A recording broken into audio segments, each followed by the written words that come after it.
Hey guys, welcome back to the channel. Today we're going to talk about a lure that catches big fish. It can be used year-round. We're going to talk about techniques, where to use them, colors to use, what to look for in a good this specific lure category, the equipment to use, and that's it.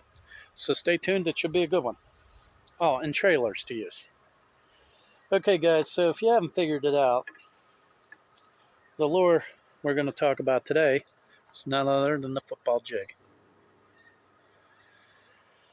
Football jig, a lot of guys know, is an offshore technique. For guys that are on the bank, this can also be deadly on the bank. It can be used year-round, but mostly, it really shines in the colder water. Although I've caught bass spring, summer, fall on it. It will catch big bass. So we're going to talk about what makes a good jig. Okay, guys, so as far as skirting goes, you want a nice full skirt for your football jig. You also want a good stout hook, but you want a hook that's not too wide between the shaft and the barb. You get a hook, you want a decent bite there, but not too wide, because if it's too wide, then it's going to snag on everything out in the, if you're fishing brush or something, it'll catch it a lot easier. So you want a decent bite, but not crazy, so that you don't snag up too much. I've been messing around with tungsten for my Texas rigs and my drop shots. So I'm going to be getting into tungsten style football heads and jigs for the sensitivity and the fact that, especially for the football, it's a bottom presentation. So tungsten makes a lot more noise than lead underwater and is a lot more sensitive. So that's another reason I'm going to switch over to tungsten. As far as colors for skirts, guys, you got to keep it simple. Your PB&J is a good one. For your dark water, go black and blue or black. Some kind of green pumpkin, bluegill profile. You can even do like black and blue chartreuse for darker water, slightly stained, or a watermelon. But keep the color simple, like your browns, your green pumpkins, your watermelons. You don't have to get crazy with it, guys. Where would we use this football jig? Well, most of us know it's an offshore technique, off deep ledges, secondary points, deep rock piles, submerged brush out deep. We can also use it in the spring when the bass are up spawning. It's an excellent technique to get those big females when they're in the spawn in the spring, up shallow, around docks. Lay down shallow would be a good place to use them. Rock piles that might be up shallow, any kind of structure up shallow, dock pilings, bridge pilings, these things that you could cast to from the bank or shallow, excellent place to use a football jig. Hey guys, if you like what you're seeing, please, if you're not already subscribed, consider subscribing.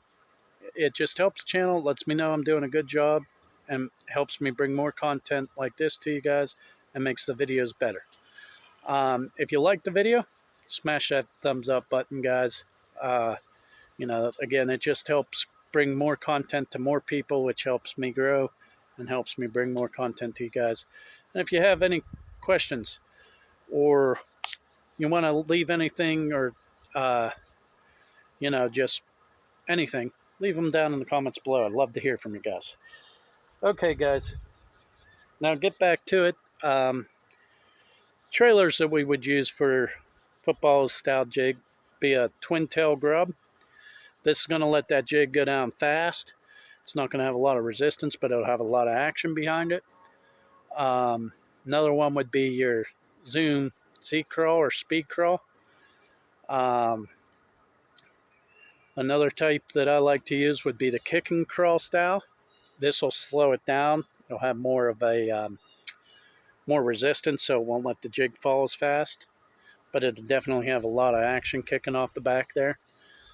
And the last one that I like, and it's more for natural presentation, not so much action, is the worm style crawls with the actual claws that look like claws.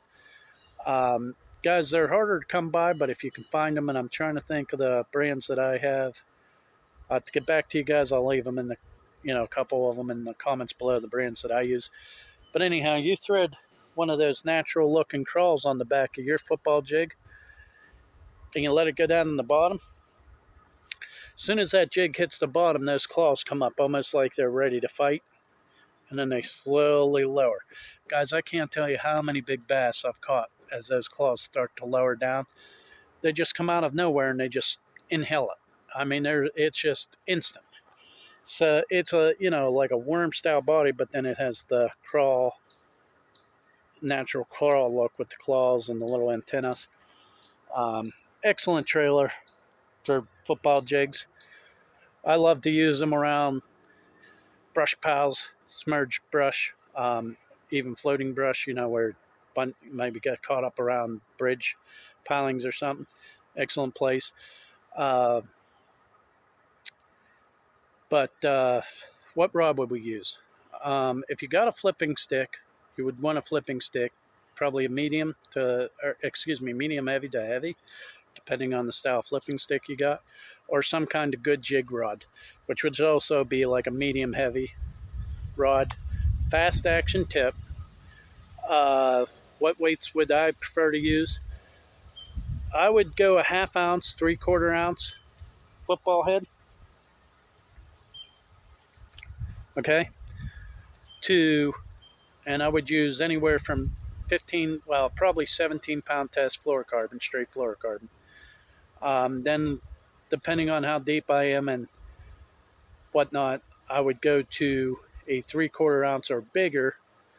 And then if I did bigger than 3/4 ounce, I would go to 20 to 25-pound straight fluorocarbon. Um, the technique that we all know is you cast it out, you let some line out, let it go straight to the bottom. You drag your rod as you're reeling up and just let it bounce across the bottom. That's an excellent technique, guys. I'm not taking nothing away from that. One that I usually use is I cast it out there, let it go straight to the bottom. I drag it, pop it, reel up, drag, pop. Okay. But another one that's an excellent reaction retrieve would be is you bomb it out there, you let it hit the bottom. And this is a technique that my buddy come up with for catfishing, catch big catfish. We might do a little bit on that, catfishing. If you go over to the community section, you'll see some of the big catfish I caught using the same exact retrieve. It's excellent for the football jig, and that will be you cast it out, let it drop to the bottom, and it's the same as dragging, but what you're going to do is you're just going to drag your rod tip at a decent pace. That's why you want a heavier jig weight. And then you reel up your slack, and then you drag your tip, and then you reel up your slack. That slight pause causes a reaction strike a lot of times. Because what's going on, guys, is this bouncing down there and doing its thing. You got your crawl style bait trailing off the back, and all of a sudden it stops and pauses. Well, that bait's starting to lower down, and it causes those bass to come out, and strike it. Every once in a while, if you're doing that technique, you can even pop it off the bottom. The key here is, guys, is doing what the fish want. Some days they'll just want that straight drag with the reel up the slack. Some days they want the common drag as you reel and just bouncing it off the bottom. Sometimes they want you to pop it off the bottom with that. You got to find the rhythm that those fish want at that precise day. Guys, you can use the football jig year-round. It's a great time of the year now. Here in September, we're getting the fall transition to start bringing out your football jigs again. Like I said, keep your jig colors simple. Your peanut butter jelly, your black and blues or your blacks, your bluegill, your green pumpkins, your watermelons. You can do green pumpkin with a little bit of purple. That's also a deadly color. Just keep the jig skirt simple. Make sure it got a nice profile. It's bulky. Um, and that it, I like the living rubber if you can get that, or even silicone, that it pulsates real nice. And that's pretty much it, guys. That's football jigs for you, and the hashtag, and the short of it.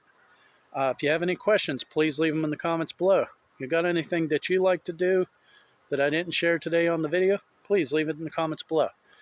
Guys, if you haven't subscribed, please, once again, consider subscribing. It helps the channel out tremendously, and I really appreciate it. And if you liked the video, smash that thumbs up button, guys. It's been talking behind your back. Smash it. Let it know who's boss.